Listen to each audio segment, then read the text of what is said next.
فقال النبي صلى الله عليه وسلم سئل عن النبي صلى الله عليه وسلم ما هي الأضاحي يا رسول الله فقال هي سنة أبيكم إبراهيم أو كما قال عليه الصلاة والسلام. آج بھی وہ جو براکین سا ایما پیدا، آج بھی وہ جو براکین سا ایما پیدا، آگ کر سکتی ہے انداز گلستہ پیدا.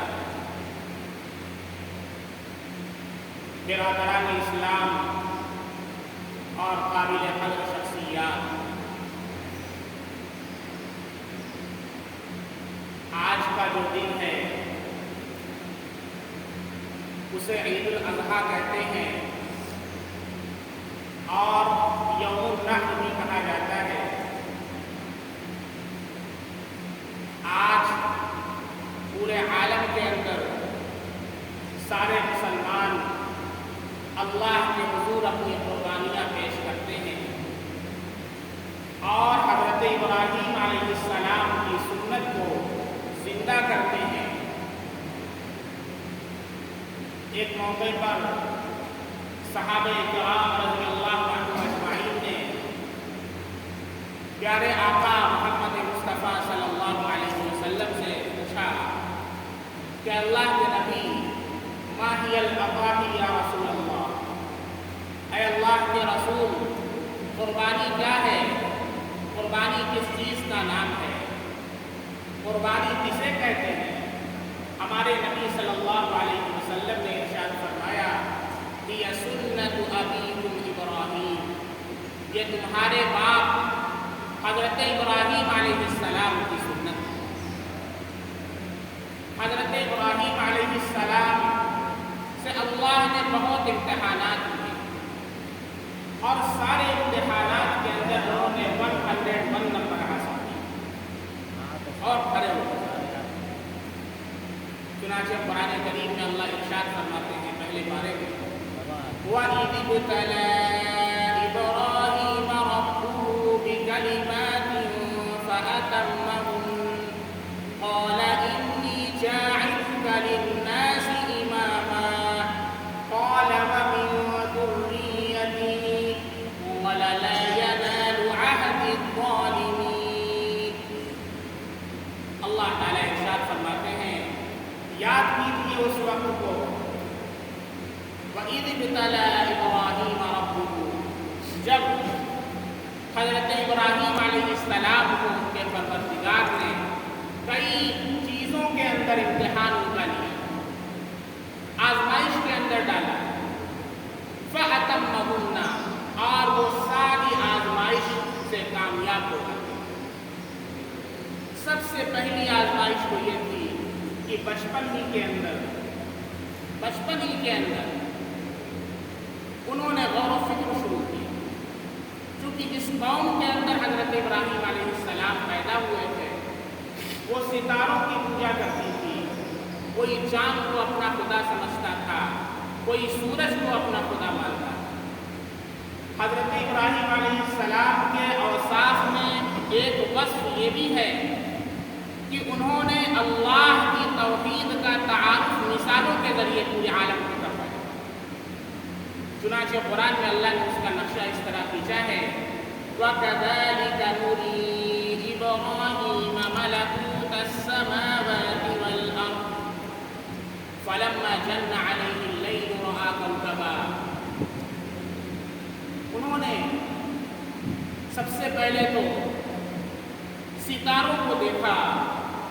فَلَمَّا جَنَّ عَلَيْهِ اللَّيْلُ رَأَىٰ كَوْكَبًا، تو انہوں نے کہا قَالَ هَٰذَا رَبِّي، یہ ستارے جو چمک رہے ہیں یہ میرا رب ہے. لیکن فَلَمَّا أَفَلَتْ، ستارے بھی غروب ہو گئے، ستارے بھی ڈوب گئے، تو انہوں نے کہا قَالَ لَا أُحِبُّ الْآفِلِينَ، کہ میں ڈوبنے والوں کو اپنا خدا نہیں بنا سکتا. خدا متغیر نہیں ہوتا ہے. خدا ایک حرکت سے دوسری حرکت کی طرف نہیں جاتا ہے، کبھی نکلتا کبھی ستارہ میرا خدا نہیں ہو سکتا ہے۔ پھر اس کے بعد چاند نکل آیا، فلما رأى القمر بازغا قال هذا ربي، چاند کو دیکھا کہ چمک رہا ہے اور اپنی ضیاءپاشی سے پورے عالم کو منور کر رہا ہے، تو انہوں نے کہا هذا ربی، یہ چاند میرا رب ہے۔ فلما افل، وہ بھی ڈوب گیا۔ کیا کہا؟ چاند ڈوب گیا، چاند میرا رب نہیں ہو سکتا۔ پھر اس کے بعد سورج نکلا، فلما رأى الشمس بازغة قال هذا ربي، جب سورج کو دیکھا کہ سورج کی چمک دمک سے پورا عالم منور ہے، تو کہا کہ یہ سورج میرا رب ہے۔ فلما رأى الشمس بازغة قال هذا ربي قال هذا أكبر، یہ تو بہت بڑا ہے۔ فلما افل، وہ بھی ڈوب گیا، کہا کہ نہیں، انی بریء مما تشرکون، میں بری ہوں ان تمام چیزوں سے جو تم اللہ کے ساتھ شریک ہے۔ مثالوں سے پورے عالم کو سمجھایا کہ جس ستارے کی تم پوجا کرتے ہو وہ ستارہ تو ڈوب جانے والا ہے، جس چاند کو تم دیوتا سمجھتے ہو وہ چاند بھی ڈوب جانے والا ہے، جس سورج کو تم دیوتا سمجھتے ہو وہ سورج بھی ڈوب جانے والا ہے۔ پتہ چلا کہ ان میں سے کوئی بھی خدا نہیں ہو سکتا، معبود نہیں بن سکتا۔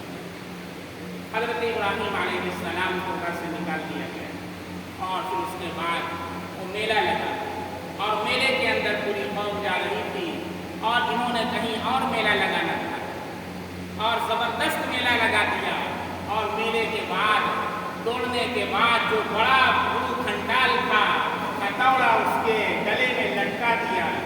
سب واپس آئے، سب نے پوچھا کیا ہوا؟ کہا کہ وہ اسی آدمی کا کام ہو سکتا ہے۔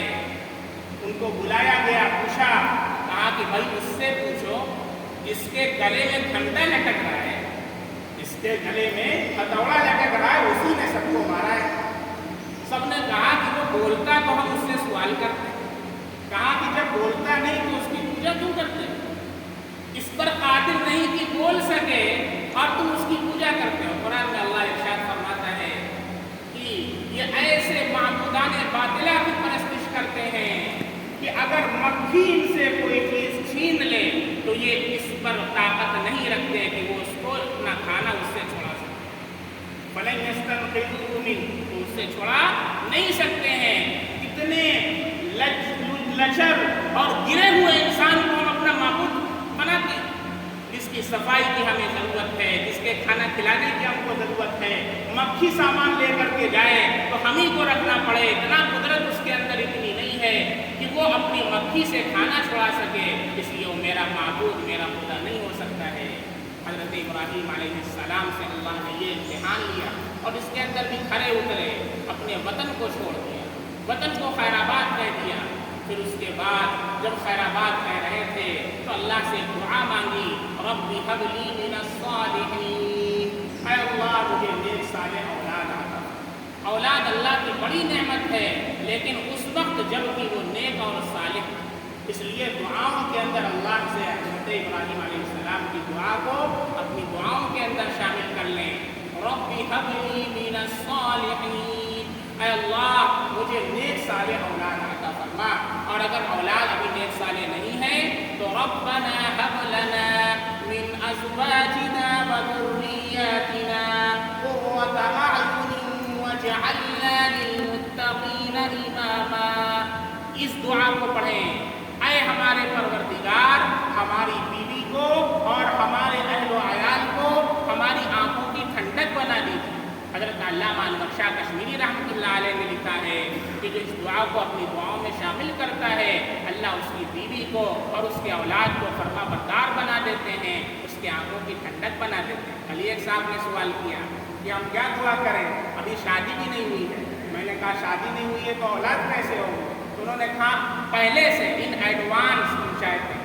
ہم نے کہا بہت اچھی بات ہے، تو یہ قرآنی دعا ہے، اس کو آپ پڑھیں، اللہ تعالیٰ نیک صالح بیوی بھی عطا فرمائیں گے، نیک صالح اولاد بھی عطا فرمائیں گے انشاءاللہ۔ تو اللہ نے کیا حکم دیا؟